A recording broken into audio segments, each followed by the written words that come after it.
Nous allons passer à l'étude de l'appareil de Golgi. Alors on va commencer par présenter déjà l'organite. Cet organite a été découvert par Camillo Golgi dans les années à la fin du 19e siècle. Alors on va regarder la photo qui est sur le côté. Alors sur cette photo, on a coloré le noyau en bleu, on a coloré le cytosquelette, donc tout ce qui est filament d'actine, en rouge. C'est lié de près ou de loin au squelette de la cellule. Et on a mis en vert uniquement l'appareil de Golgi. Et là, si vous remarquez, par rapport aux règles qui occupaient la presque totalité de l'espace de la cellule, le Golgi est en général tout petit. Il est à proximité du noyau, mais il est toujours beaucoup plus petit que le réticulum endoplasmique. Alors, qu'est-ce qu'on peut dire sur l'appareil de Golgi? Alors globalement, l'appareil de Golgi est une gare de triage. Ça veut dire quoi? C'est dans le Golgi qu'on va faire le tri nécessaire concernant les protéines de la cellule. Le Golgi participera à la formation des endosomes, organiques que l'on va voir dans un autre cours, et il formera aussi les précurseurs des lysosomes. Précurseurs des lysosomes qu'on appelle les prolysosomes.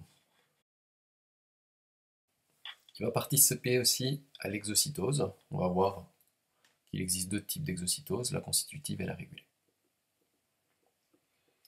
Alors, qu'est-ce que c'est que l'appareil de Golgi? L'appareil de Golgi, c'est un empilement de citernes. Un peu comme pour le reg et pour le rel, on garde toujours ce même terme de citerne. Ce sont des citernes empilées, et celles-ci, elles ont la particularité d'être très très aplaties. On va trouver plusieurs citernes, au minimum 3, mais on peut avoir évidemment plusieurs citernes, et elles sont toutes entourées par des vésicules, de nombreuses vésicules. Le tout s'appellera un dictyosome. Le dictyosome, c'est l'appareil de Golgi. Un dictyosome est donc un appareil de Golgi, et on va utiliser un terme encore plus général, appareil de Golgi, qui englobera tous les dictyosomes de la cellule, donc tous les multiples de 3 citernes entourés de vésicules.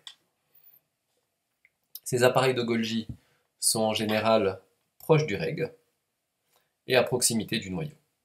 Ils sont associés à de nombreuses vésicules qui vont relier les citernes golgiennes les unes aux autres. Et en plus, ces mêmes vésicules vont relier le Golgi aux autres organites de la cellule. Donc, globalement, le Golgi, ce sont 3 citernes, ou plusieurs, mais au minimum 3 citernes aplaties associées, qu'on appelle un dictyosome, et tous les dictyosomes constituent l'appareil de Golgi global de la cellule, associés au noyau et proche du reg pour des raisons techniques. Dans le Golgi, on va définir 5 zones bien distinctes. Alors, la phase 6, la phase médiane et la phase trans, on va les appeler, pour la phase 6, c'est le 6 Golgi, pour la phase médiane, c'est le Golgi médian, et pour la phase trans, c'est le trans Golgi. Alors, je vais essayer de vous les schématiser. Alors, vous avez ici, je vous ai dessiné les 3 citernes principales, la 6, la médiane et la trans. En amont de la citerne 6, on va trouver le CGN, qui est le réseau cis-golgien, CGN pour Cis-Golgi Network en anglais. Et en aval de la citerne trans, on va trouver le TGN, qui est le Trans-Golgi Network, le réseau transgolgien, pour un total donc de 5 zones bien distinctes, chacune avec des spécificités fonctionnelles différentes. En microscopie électronique, alors autant le reg et le rel ils étaient faciles à reconnaître, le Golgi est plus délicat à reconnaître. Il est plus délicat à reconnaître pour une raison simple. Déjà, première raison, c'est qu'on n'aura pas toujours que 3 citernes ou 5 citernes, on aura un multiple de 3 et donc il y aura plusieurs citernes, on pourra le confondre avec le rel. Et du coup, la seule façon de le distinguer, c'est d'observer les vésicules qui sont autour. Alors si vous regardez la photo du haut, bah là, on est un peu embêté. On est un peu embêté parce qu'on voit juste des citernes. On voit plusieurs citernes empilées. 4, entre 3 et 4, c'est pas clair. Par contre, on voit autour quelques vésicules. Dans certains cas, on peut se dire oui, ça pourrait aussi être du rel, mais globalement, ça, c'est du Golgi, effectivement.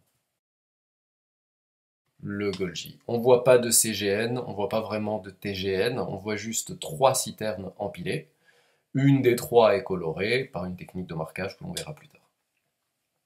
Sur la photo du dessous, qui est en noir et blanc, là on voit mieux l'appareil de Golgi. Alors on voit plus de 3 citernes évidemment, on en voit une bonne dizaine, mais ce qui est intéressant ici à observer, c'est toutes les vésicules qu'on va trouver autour. Je vais vous surligner ça en jaune. Là on voit bien les vésicules autour, il y en a tout plein là, il y en a encore là, à ce niveau-là. Donc là on ne peut pas vraiment se tromper sur la nature de cet organite.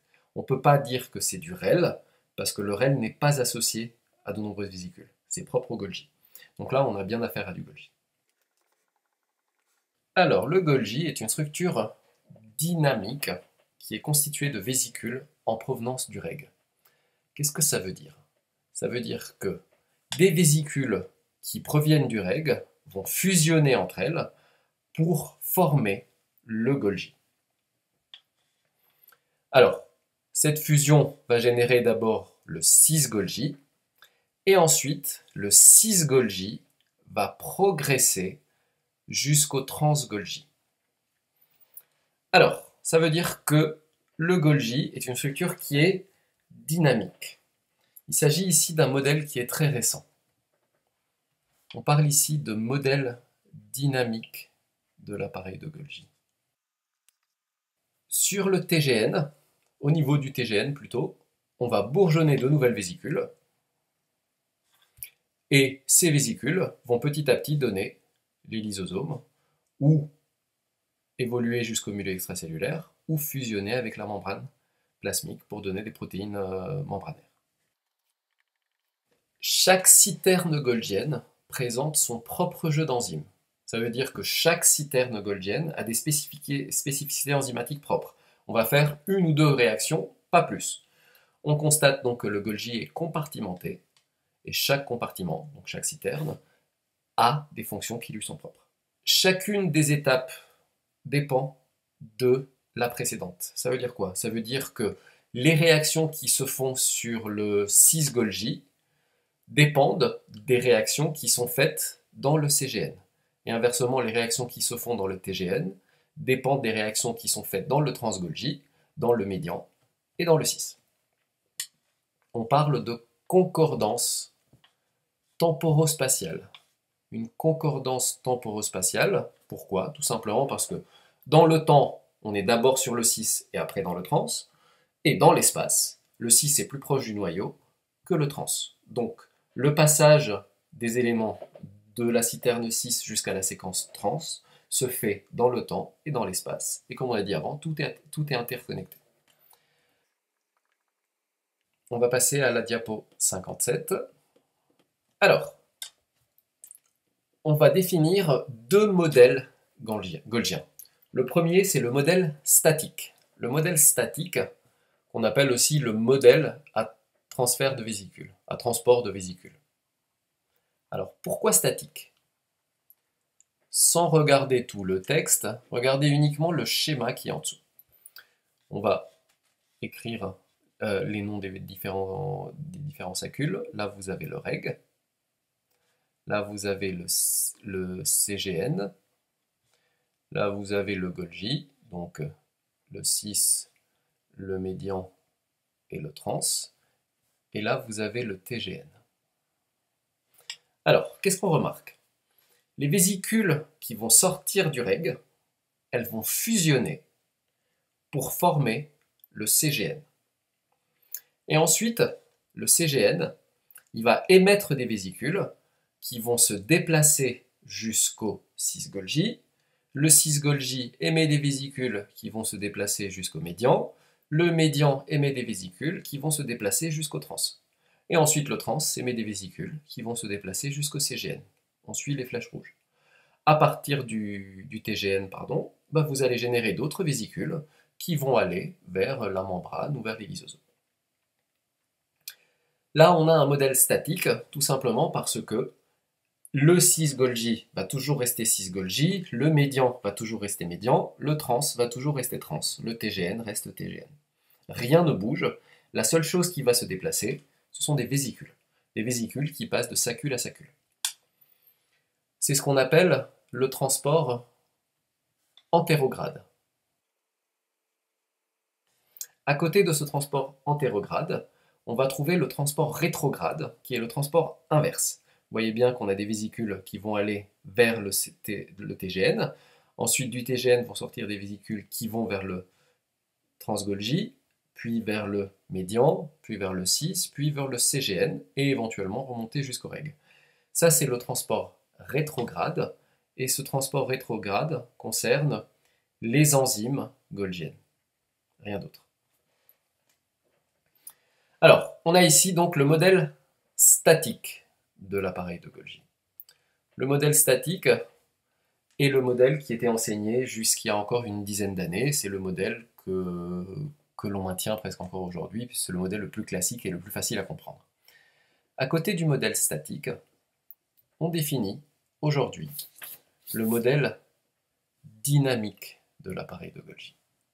Alors, qui dit dynamique dit mouvement. Alors, en quoi ce modèle est dynamique? On va encore une fois regarder le schéma qui est en dessous. On va renoter les différents éléments. Alors, quelle est la différence?